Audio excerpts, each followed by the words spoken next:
कालमती गांव में एक पत्ता तक नहीं हिल रहा था। बस भयानक गर्मी और मौत जैसा सन्नाटा था। पर सबसे अजीब बात यह थी कि गांव के खेत में गड़ा वह लकड़ी का पुतला हर रात अपने आप एक कदम आगे बढ़ रहा था। इसलिए गांव में खौफ इतना था कि शाम ढलते ही लोग अपने अपने दरवाजे बंद कर लेते थे, क्योंकि किसी ने भी उस पुतले को वहां नहीं गाड़ा था। लोग कहते हैं वह एक रात अचानक जमीन फाड़कर बाहर निकल आया था, लेकिन एक रात गांव के उस सन्नाटे को एक दर्दनाक चीख ने चीर दिया। सुबह एक औरत की लाश उसके घर के बाहर पड़ी मिली। उसका शरीर बिल्कुल नीला पड़ चुका था, जैसे किसी ने उसके जिस्म का सारा खून चूस लिया हो। और उस दिन से रात होते ही गांव में कुत्तों के रोने की आवाजें गूंजने लगी। लोग डर के मारे रात भर सो नहीं पाते थे, क्योंकि हर रात उन्हें अपने बंद दरवाजों के बाहर से अजीब अजीब आवाजें सुनाई देने लगी थी। लोग अपने बच्चों को सीने से लगाए अंधेरे में थर थर कांपते रहते, लेकिन फिर भी सुबह होते ही किसी न किसी की लाश मिलती थी और उनके चेहरों पर डर साफ दिखाई देता था। इसलिए गांव वालों का डर अब भयानक दहशत में बदल चुका था। ऐसा लगने लगा था जैसे अगला नंबर किसी का भी हो सकता है। फिर एक दिन सब मिलकर सरपंच के पास आकर विनती करने लगे, ये सब कैसे रोका जाए।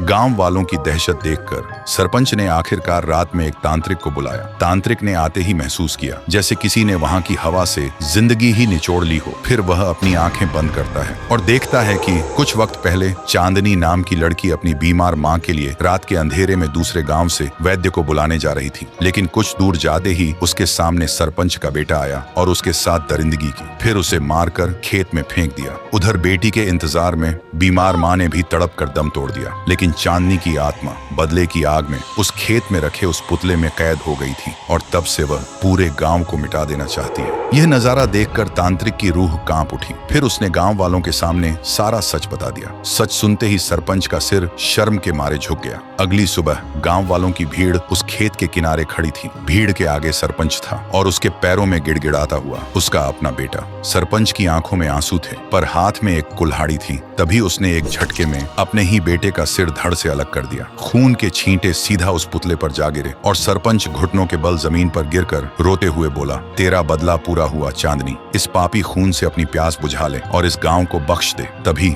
आसमान का रंग बदल गया और देखते ही देखते वह पूरा पुतला राख बनकर हवा में उड़ गया। उस दिन के बाद से कालमती गांव में मौत का सिलसिला तो रुक गया था, लेकिन उस खेत की तरफ जाने की हिम्मत आज भी कोई नहीं करता। तो दोस्तों, बुरे काम का अंजाम हमेशा बुरा ही होता है। आप अपने पाप दुनिया से तो छुपा सकते हैं, लेकिन ऊपर वाले से कभी नहीं छुपा सकते।